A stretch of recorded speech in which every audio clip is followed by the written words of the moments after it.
Another example of confirmation bias that I see with people around me is that of technology, right? So I'll give you an example.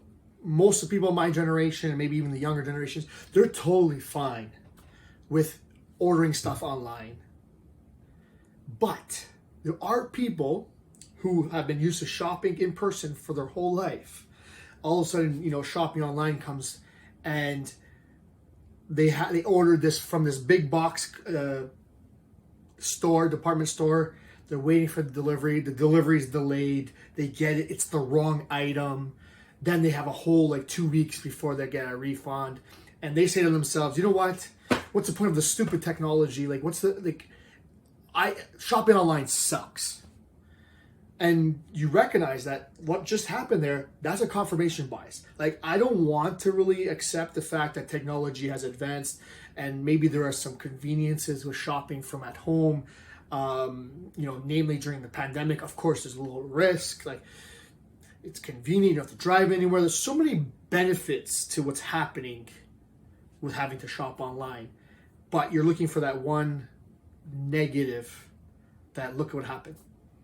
And realistically, maybe it was because that department store is a dinosaur and they still haven't got with the times. Because maybe if you shopped with a different online retailer who's mostly online, that thing arrived at your door next morning, it was perfectly fine.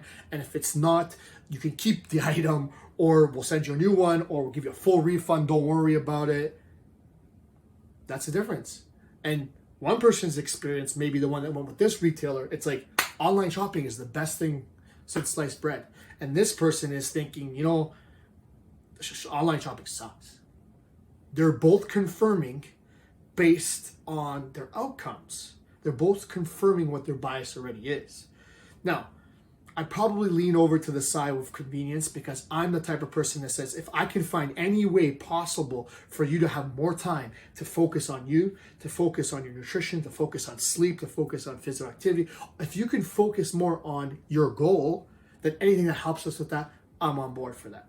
But there again, just to wrap this up one final time, confirmation bias in this case is about technology and about not wanting technology, not liking technology, not wanting to shop online, preferring to shop in person. This person's scenario confirmed that. So there's that confirmation bias in play in another way.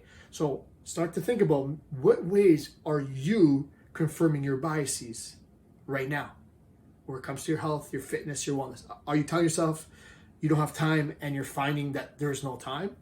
Are you saying to yourself that it's hard to eat enough protein and you find that you're not getting enough protein? Are you saying to yourself that you have a hard time falling asleep at night and you don't go to bed till 2 or 3 in the morning because you would have just lied awake anyways? Are you just finding ways to fulfill your your bias? Are you looking to confirm your bias? Because maybe there's things that you can try to help override whatever you feel is an inevitable result.